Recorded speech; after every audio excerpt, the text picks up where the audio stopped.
इराणच्या operation to promise 4 मध्ये प्रतिहल्ला सुरूच. अमेरिका इस्रायली तळांवर इराणचा ड्रोन आणि क्षेपणास्त्रांनी हल्ला.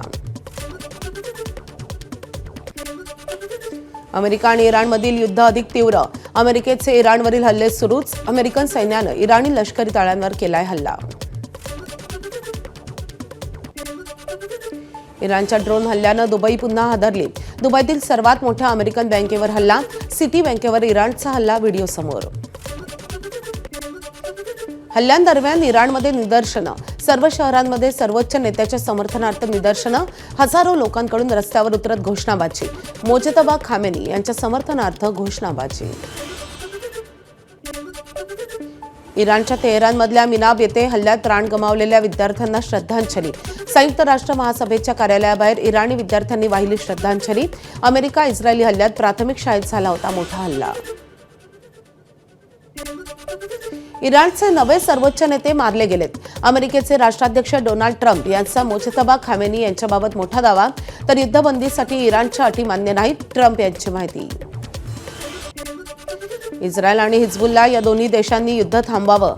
यूएनएची प्रमुख एटोनिया गुटरेस यांची विनंती. चर्चा करून मार्ग काढण्याची यूएनची विनंती. धुळ्यात शिवभोजन थाळीला गॅस पुरवठ्याचा फटका. शिवभोजन केंद्र चालकांकडून चुलीवर स्वयंपाक करायला सुरुवात. शासनानं गॅसचा पुरवठा करण्याची मागणी. शिवभोजन केंद्र चालकांची मागणी. प्लास्टिकपासून बनवल्या जाणाऱ्या वस्तूंसाठी लागणाऱ्या कच्च्या मालाची आवक ठप्प. परिणामी ठिबक सिंचन, स्प्रिंकलर, मल्चिंग पेपरचं उत्पादन बंद. शेती संबंधित वस्तूंच्या किमती दुप्पट होण्याची शक्यता. बीडसह राज्यातील शेतकऱ्यांना फटका बसण्याची शक्यता. एलपीजी गॅस सिलेंडरबाबत अफवांवर विश्वास ठेवू नका. जिल्हाधिकारी किशन जावळे यांचं नागरिकांना आवाहन. सिलेंडरचा चुकीचा वापर दिसल्यास कारवाई करू. लोकांनी घाबरून जाऊ नका असंही आवाहन. भंडाऱ्यात पोलिसांच्या बंदोबस्तात पुरवठा विभागाची तिसऱ्या दिवशी छापेमारी. आतापर्यंत 38 सिलेंडर जप्त. 4 गुन्हे दाखल. तर घरगुती वापराच्या सिलेंडरचा तुटवडा नाही. नागरिकांनी घाबरू नये. जिल्हा पुरवठा अधिकाऱ्यांची माहिती. जास्त साठा आमच्याकडे पर्याप्त स्वरूपात उपलब्ध आहे. लोकांनी पॅनिक होण्याची काही गरज नाही. आणि जे घरगुती वापराचे सिलेंडर आहेत ते सुरळीतरित्या त्याचा पुरवठा हा ग्राहकांना चालू राहील. फक्त कमर्शियल वापराचे जे सिलेंडर आहेत ते एज्युकेशनल इन्स्टिट्यूट आणि हॉस्पिटल यांनाच दिल्या जातील. बाकी हॉटेल किंवा रेस्टॉरंट यामध्ये त्याची विक्री होणार नाही. समजा त्यांनी घरगुती वापराचा सिलेंडर यूज केला तर त्यांच्यावरती EC ऍक्ट 1955च्या कलम 3(7) अन्वये गुन्हे दाखल केले जातील. गॅसची साठेबाजी आणि काळाबाजार करणाऱ्यांवर कारवाई होणार. गॅस पुरवठा सुरळीत ठेवण्यासाठी जिल्हाधिकाऱ्यांकडून आढावा बैठक. तर तुळजापूर आणि येरमाळ्यातील यात्रांसाठी व्यापाऱ्यांना लागणाऱ्या गॅस मागणीचा आढावा घेण्याच्याही सूचना. आखाती देशातील युद्धाचा फटका शेतकऱ्यांच्या सिंचन साहित्याला.